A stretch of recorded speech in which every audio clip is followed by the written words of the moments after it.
فراولاتي الحلوين، وحشتوني كتير جدا جدا من قصتنا اللي فاتت، وجايه لكم النهارده بقصه حلوه جدا لانها بقلم الكاتبه المبدعه خديجه السيد. ولو عاوزين اسمكم في القصه اللي جايه يبقى تكتبوا لي تحت في التعليقات، واكتر حد متفاعل معايا هيكون اسمه في القصه اللي جايه. يلا بينا نسمي الله وندخل ونشوف قصتنا النهارده بتتكلم عن ايه. جابر كان عمال يبص على الفيلا اللي هو قاعد فيها باعجاب، وقال لنفسه بحسره وغيره: بقى صالح اللي ما كانش يلاقي لقمه ياكلها حايف يبقى عنده الفيلا دي وغير الاراضي والفلوس الكتيره اللي في البنك. سبحان مغير الاحوال صحيح.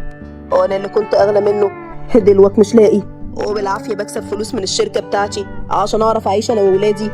صالح في الوقت ده قرب من صاحبه وابتسم: معلش يا صالح، كان عندي مكالمه شغل مهمه. بقى تعرف انا رجعت من السفر بقالي شهرين وما تجيش تسال عليا غير لما انا اللي اطلبك. معلش مشاغل بقى يا صالح، وبعدين ما انت من اول ما طلبتني جيت لك على طول اهو، ده احنا عشرة عمر برضو. قول لنفسك مش ليا الكلام ده، ولا شكلك كده خلاص نسيتني؟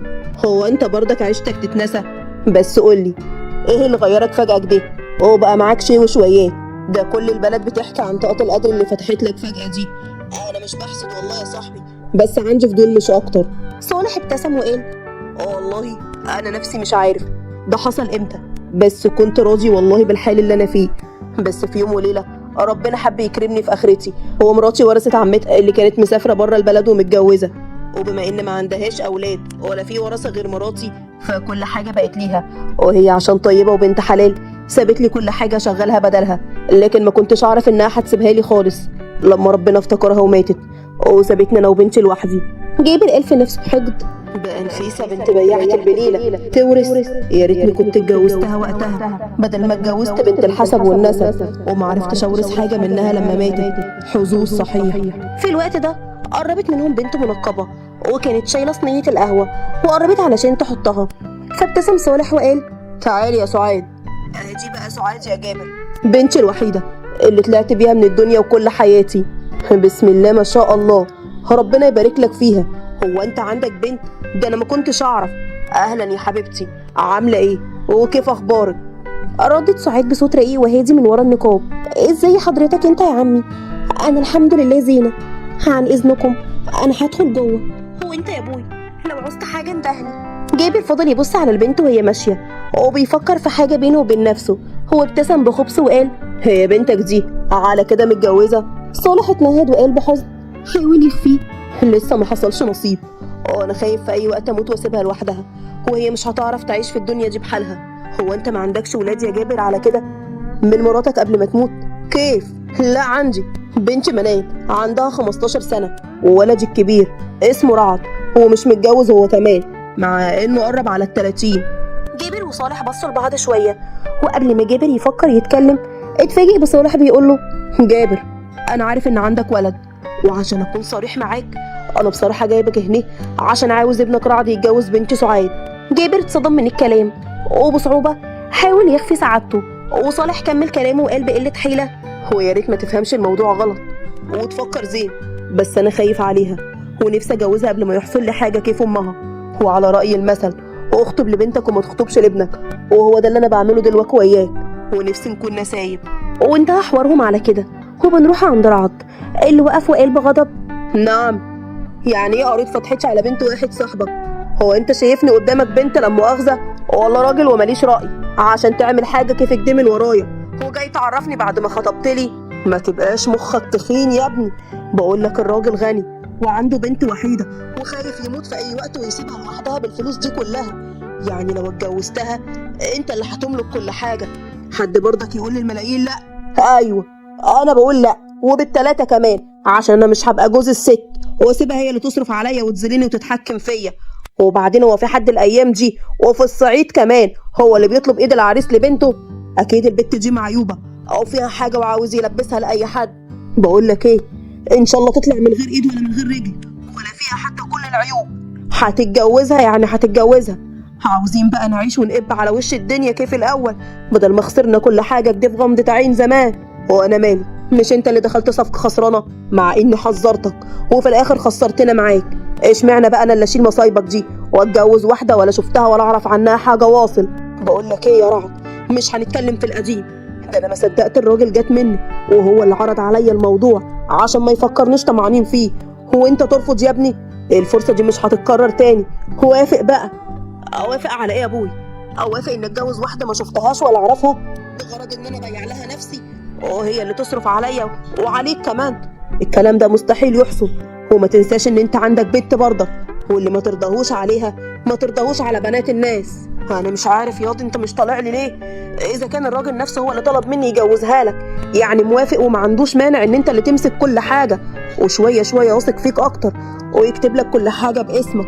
وانا مش بقول لك ارميها في الشارع يعني، برضك المعنى واحد. واسمها ببيع نفسي، ومراتي هي اللي تصرف عليا. وانت ليه حاسبها كده؟ ما انت هتشتغل وقصاد الشغل ده هتاخد فلوس. وبعدين الاهم من كل ده، شكلك ناسي اختك منال اللي قاعده جوه دي على الكرسي ومش بتتحرك، ومحتاجه تعمل عمليه باسرع وقت عشان ترجع تمشي من تاني. والدكاتره خلاص قالوا المرض عمال ينهش في جسمها، واحنا معناش فلوس نصرف على العمليات والادويه. الرعد سكت في اللحظه دي، هو ظهر عليه الحزن وهو بيبص ناحيه اوضه منال اخته الصغيره. وجابر استغل الوضع وقال بعطف مصطنع: يا ابني، امال انا بعمل كل ده ليه؟ مش عشان منال اختك الغلبانه اللي قاعده جوه دي؟ وافق يا ابني، دي فرصه مش هتتعوض، علشان خاطرنا لازم توافق. وفي مشهد تاني الرعد فاق على صوت المأذون وهو بيطلب منه البطاقه، وهنا بص حواليه واستوعب اللي عمله في نفسه. فعينه وقعت على العروسه اللي كانت منتقبه وقاعده مكسوفه جنب والدها، فقال لوالده بسخريه: هي هتفضل لابسه النقاب ده كتير؟ حتى الجواز هيتم من غير ما اشوف شكلها؟ مش كفايه مغصوب عليها؟ ابوها صالح رد وقال: بتقول حاجه يا ولدي؟ ها؟ لا ما تاخدش على كلامه يا صالح، انت عارف شباب اليومين دول.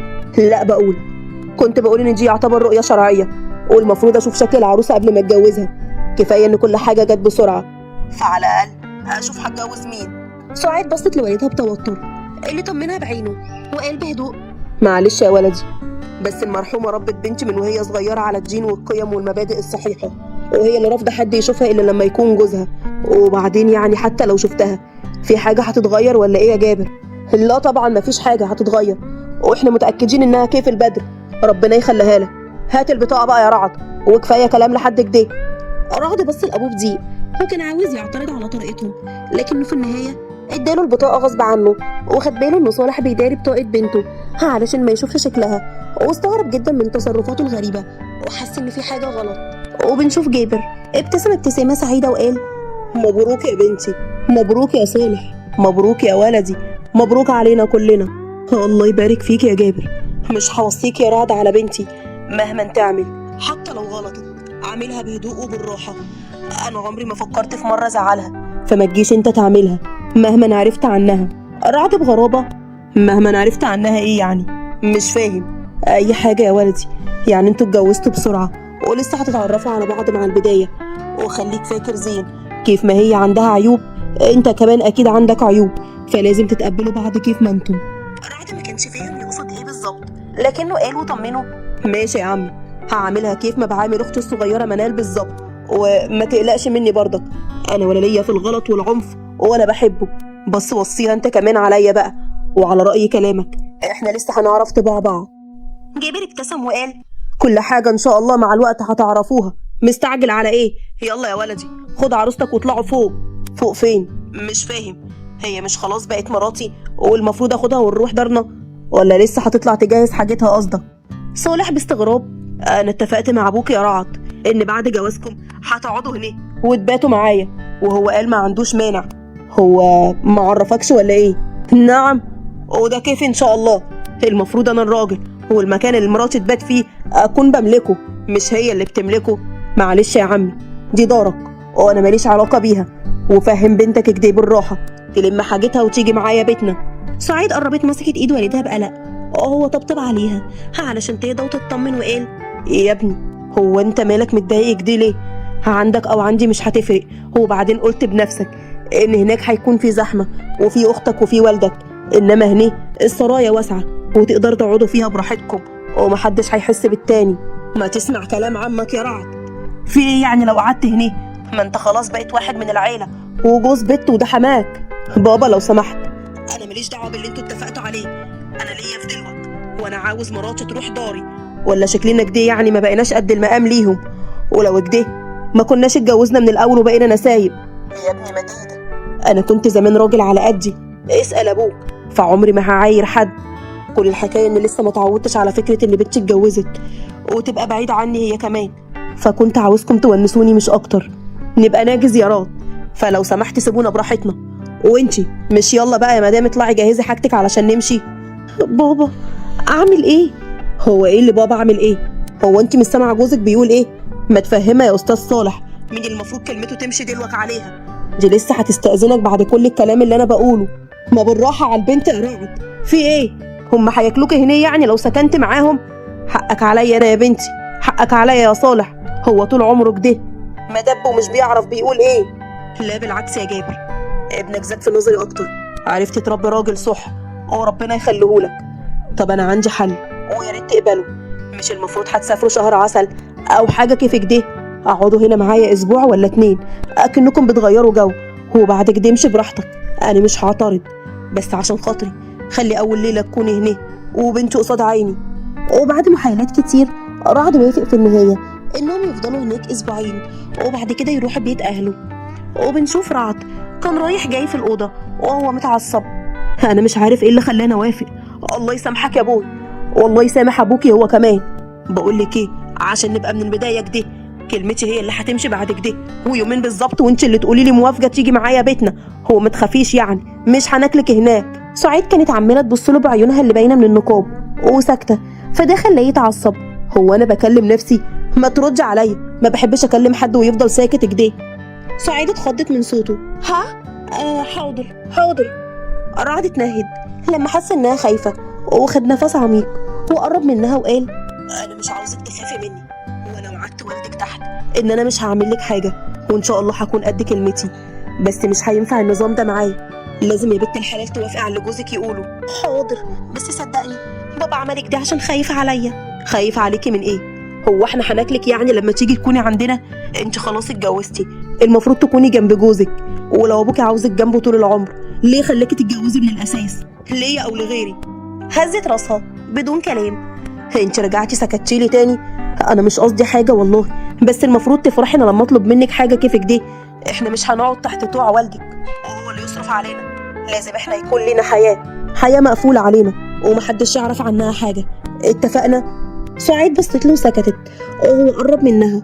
لا انا مش عايزك تسكتي تاني، وبعدين شيل النقاب ده، هو انا مش هشوف وشك ولا ايه في الليله دي؟ قال كلمته الاخيره وهو بيشيل النقاب، هو ما استناش ولا اداها فرصه ترد، وهي اتخضت ورجعت لورا اول ما بص لها وتنح بصدمه وقال بعصبيه ايه ده؟ جابر وصالح كانوا قاعدين مع بعض بيتفقوا على مشاريع، وفجاه سمعوا صوت زعيق رعد فجروا بسرعه فوق على الاوضه. وجابر اول ما دخل اتصدم من سعيد اللي اول مره يشوفها من غير نقاب، وكان وشها نصه متشوه. سعيد جرت ناحيه والدها وهي بتعيط بحرقه، وهو طبطب عليها وقال بهدوء خير مالك؟ بتزعق كده ليه؟ انا ما بحبش الصوت العالي في بيتي عشان تكون عارف. رعد اتعصب قوي من طريقته. هو انا كمان مش بحب الناس الكدابه اللي بتخدع غيرها. بقى بتضحك عليا؟ اللي في وش بنتك ده كيف ما تعرفنيش حاجه كيفك دي؟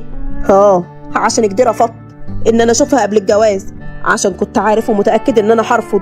بقول لك ايه يالا، اتكلم معايا عدل واحترم نفسك، بلاش عرق الكرامه اللي ناقح عليك ده، اصلي مش لايق عليك بصراحه يا ابن جابر.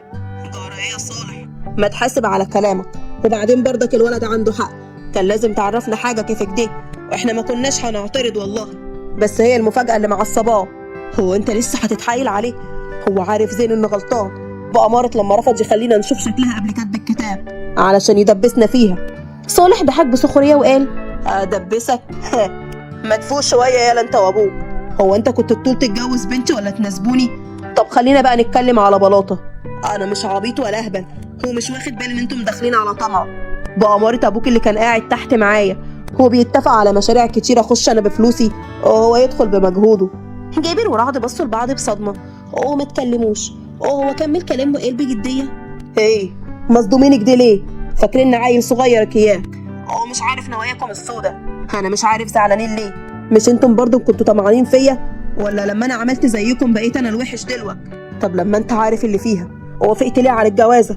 ده انت اصلا اللي طلبت من ابويا ان انا اتجوز بنتك، انا عارف عنكم كل حاجه حتى بنتك المريضه، عشان كده اخترتكم انتم بالذات، اصل ابوك ده عشرة عمر، وكنت عارف ان لسه ما اتغيرش، هو اللي اكد لي لما جالي هنا زياره، وانا قلت لحالي خلاص مفيش مانع ونمشيها بالاتفاق. اتفاق ايه؟ خلي بالك من كلامك يا راجل انت. استنى يا رعد، انت عاوز تقول ايه يا صالح؟ عاوز اقول ان ما عنديش مانع تطمعوا وتاخدوا مني اللي انتوا عاوزينه، بس لازم يكون في مقابل. هو المقابل منك تعامل بنتي كويس وما يفكرش هنا حتى بحرف واحد. عرفت بقى ليه خليتك تتجوزها وتكمل؟ يعني احنا اشتريناك، مش انت اللي اشتريتونا كيف ما انتم فاكرين. رعد بغضب، انا محدش يشتريني واقدر بكل سهوله اطلق بنتك دلوقتي. طب ما تعملها، بس قبل ما تعملها يبقى هات الفلوس اللي ابوك خدها مني. هو قال ايه؟ سلف عشان يعمل بيها عمليه اختك منال. جايب الرد بتوتر. مالك بتبصلك دي ليه يا رعد؟ امال يعني كنت عاوزني اسيب اختك؟ خلاص يا ابني، اللي حصل حصل، البت بقت مراتك دلوقتي، مفيش مانع نمشيها بالاتفاق بينا. رعد اتعصب اكتر من كلام ابوه، وصالح قال باستهزاء، مش قلتلك ابوك لسه ما اتغيرش؟ كيف هو؟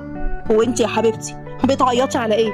حطي عينك في عين اي حد يفكر يمسك بكلمه، احنا يعتبر اشتريناه بفلوسنا، فغصب عنه هيعمل اللي احنا عاوزينه، فاياكي تسكتي على اي حد يهينك من العيله دي.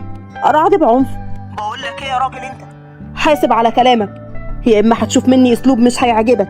معاش ولا كان اللي يشتريني، وفلوسك اللي خدها ابوي بكره هتجيلك على الجزمه، وبنتك معاك اهي، انا ما يلزمنيش الحوار ده كله. اسكت الله يخرب بيتك، الفلوس خلاص اتدفعت للمستشفى. هو انت يا صالح احنا موافقين نكمل اللي انت عاوزه، بس احترمنا يا اخي شويه، ابنك هو اللي بدأ، وانا حاولت قبل ما اموت افرح بنتي واسيبها مع راجل، لكن للاسف.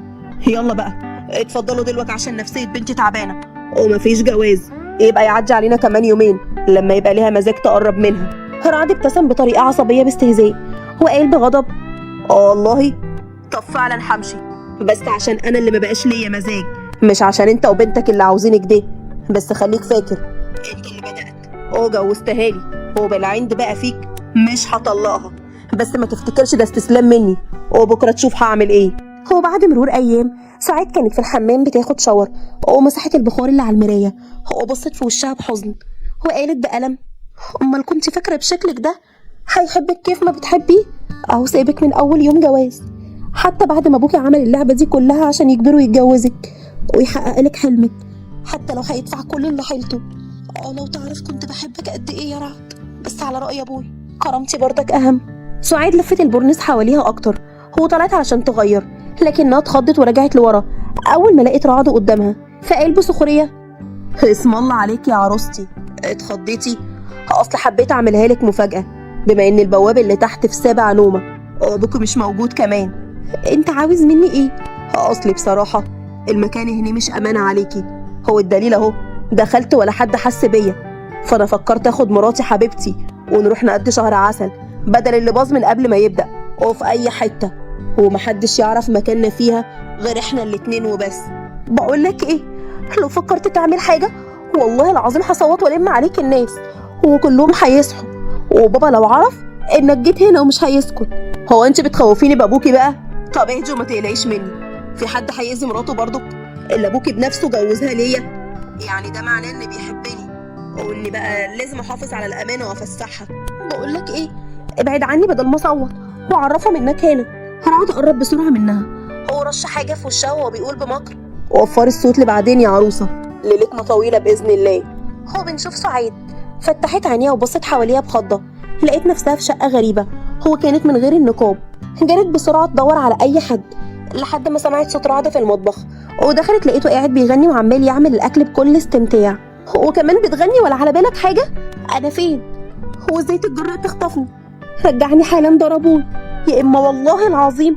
رعد لف وقرب منها وقال، يا اما ايه بقى؟ انا عاوز اعرف زوجتي المسؤوله هتعمل ايه في جوزها؟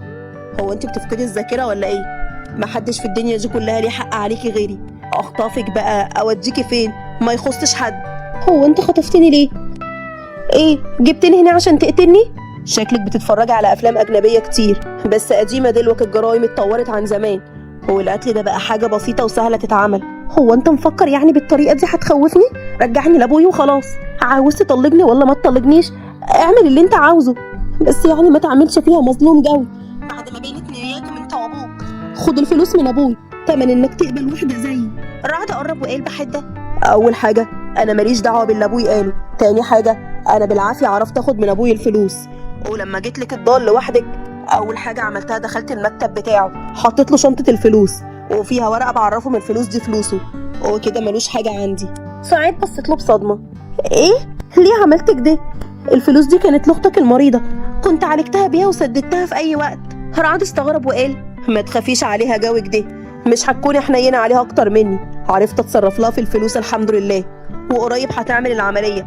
بس انت قلبك عليها قوي كده ليه؟ علشان فاهمه كويس يعني ايه بني ادم يكون عاجز. صحيح انا بمشي على رجلي، لكن شكلي حكم عليا افضل محبوسه بعيده عن الناس. بالمناسبه هو فين النقاب بتاعي؟ هو انت عاوزاه ليه ان شاء الله؟ هو انت ليه بتنسكشي ان انا جوزك؟ لا انا عاوزه البسه قبل ما تطلبها مني، متاكده دلوقتي انك مش طايق تبص في وشي كيف ما انت عملت اول مره شفتني فيها. ما تقوليش كلام على لساني، انا اتصدمت وقتها مش اتخضيت ولا عرفت من شكلك. يا ريت ابوكي كان صريح معايا من الاول، لكن هو غلط جامد ان خبى عليا حاجه كيفك دي. عاوز تفهمني يعني؟ لو كنت هتعرف كنت هتكمل الجوازه، في كل الحالات كنت هترفضني. صحيح على راي ابوي مقابل قصاد مقابل، بس انا غلطت ان انا طلبت منه حاجه كيفك دي ورخصت نفسي ليك. حتى لو ايه؟ كملي. وبعدين هو انت اللي طلبتي من ابوكي يجوزني ليكي ولا ايه؟ سعيد بتوتر وحرج. هو احنا هنفضل هنا كتير؟ انا عاوزه ارجع لابوي. تعالي ناكل الاول، انت بقالك كتير نايمه وما اكلتيش حاجه. هو قال بفضول. هو بعدين كملي. بالصدفه ابويا شافني، هو قال لي خليكي صريحه معايا وقولي لي ماله، فقلت له ان انا بحبه وعارفه ان مش ليا، فعشان كده بحب بينه وبين نفسي، لكن صعبت عليه جوي، وعشان كده عمل كل اللعبه دي عليكم عشان يحقق لي امل ان اتجوز انسان بحبه وانبسط وافرح. هرعت بسهوله. كنت معايا في نفس الجامعه؟ انا اول مره اعرف. طب كنت اعرفك منين اصلا وانت لابسه النقاب؟ سعيد مسحت دموعها وقالت بسخريه يعني هي دي مشكلتك؟ خلاص هقلعه. طب اياكي تعمليها طول ما انت على ذمتي، النقاب ده مش هيتقلع. يعني معنى كلامك لما تطلقني اقدر اقلعه عادي؟ هو انت غاويه تعصبيني وخلاص؟ مين قالك اصلا ان انا هطلقك؟ وبالمناسبه صحيح ايه سبب اللي في وشك ده؟ ومش قصدي حاجه، وبلاش دماغك تروح لبعيد، انا بستفسر عادي ان كيف والدك ما شاء الله عليه معاه كفيه وزياده وما فكرش يعمل لك عمليه. سعيد ردت بألم. اللي انا فيه ده من وانا عندي 16 سنه، كنت في الدار لوحدي وحصل حريق، وعقبال ما الناس نقذوني كان وشي اتشوه، وابويا عمل لي عمليات كتير لكن كان الحريق اكتر من كده في جسمي، لكن ده اللي لسه اثره موجود، ومش هينفع اعمل عمليه في الوقت الحالي غير لما على الاقل يعدي 5 شهور. ويا عالم ممكن تنجح ولا لا؟ هتنجح ان شاء الله، وانا هبقى معاكي المره دي مش ابوكي، عشان كده خليكي واثقه في ربنا وواثقه فيا كمان. ويا ترى ليه بقى؟ شفقه ولا عاطف؟ ولا كده ولا كده، بس يمكن اقدر اقولك معجب بيكي. اصلي لو قلتلك بحبك هكون بضحك عليكي وعلى نفسي. انا ممكن حاجه كيفك دي تحصل في فتره قصيره، بس انا لسه مش فاهم اللي جوايا، بس يكفي ان اقولك اني عاوز اقرب منك. ايه؟ هو ايه اللي غير رايك فجاه كده؟ شكلك طيبه وبنت حلال يا سعاد، وانا عمري ما كان في حد في حياتي، فليه ما اجربش بما ان خلاص بقيتي مراتي وبتحبيني، وانا شكلي معجب بيكي كمان. ينفع تديني فرصه؟ بالمشاعر اللي جوايا دي اللي مع الوقت متاكد انها هتكبر اكتر من كده. سعاد ما صدقتش كلامه وحاولت تمسك فرحتها بالعافيه، وقالت بتردد خلي بالك لو بتدي نفسك امل اللي انا فيه ده ممكن يروح بعد 5 شهور وتقبل شكلي، فممكن العمليه تفشل. ان شاء الله مش هيحصل حاجه، وحتى لو فشلت ده قدر ومكتوب وملكيش يد فيه اكيد، يعني مش هحاسبك عليه. هو بعدين شكلك مش فارق معايا في حاجه، وده اللي نفسي تفهميه. بحيث كده بقى انا ليا مطالب زي اي عروسه، ولا انا مش من حق اطلب واتمنى؟ هرعد ابتسم وقال لا من حقك طبعا. عاوزه ايه يا سعاد؟ انا عاوزه البس فستان واعمل فرح.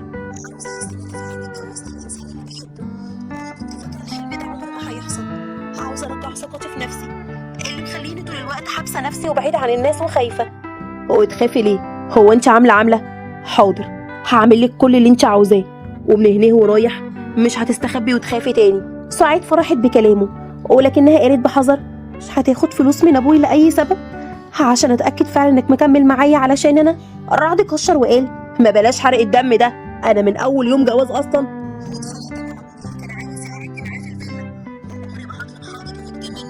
واذا كان على ابوي انا هعرف كيف اوقفه عند حده.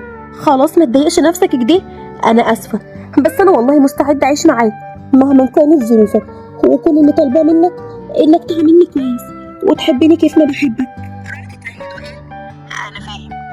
ليكي حق تخافي عشان ابويا السبب اصلا واللي بداها ودخل عليكم الدخله دي، بس انا والله العظيم غيره، وبكره الايام تثبت لك ان انا مش طمعان في حاجه ولا عاوز من ابوكي حاجه. عندك اي طلبات تاني؟ لا ما عنديش، بس احنا لازم بقى نرجع علشان لسه هحاول اقنع والدي يسامحك على اللي عملته ده. وده ليه ان شاء الله؟ هو انت مش مراتي ولا عشان لسه جوازنا ما كملش مش راضيه تصدقي انت وابوكي؟ لا مش كده، بس احنا متعلقين ببعض من زمان، فخلينا اتكلم معاه واطمنه علشان خاطري. حاول تكسب ابويا علشاني، هو ما فيش في حنيه قلبه، واي اب مكانه بيخاف على بنته هيعمل كده. ماشي كلامي، هحاول، بس خلينا نقعد يومين وبعد كده نرجع، وهخليكي تكلمي ابوكي وتطمني بنفسك عليه. موافقه؟ سعاد ابتسمت بخجل وقالت ماشي موافقه، اي مكان موجوده معاك فيه راضيه وموافقه. رعد ابتسم على كلامها ومسك ايديها وقرب منها بكل حب وقال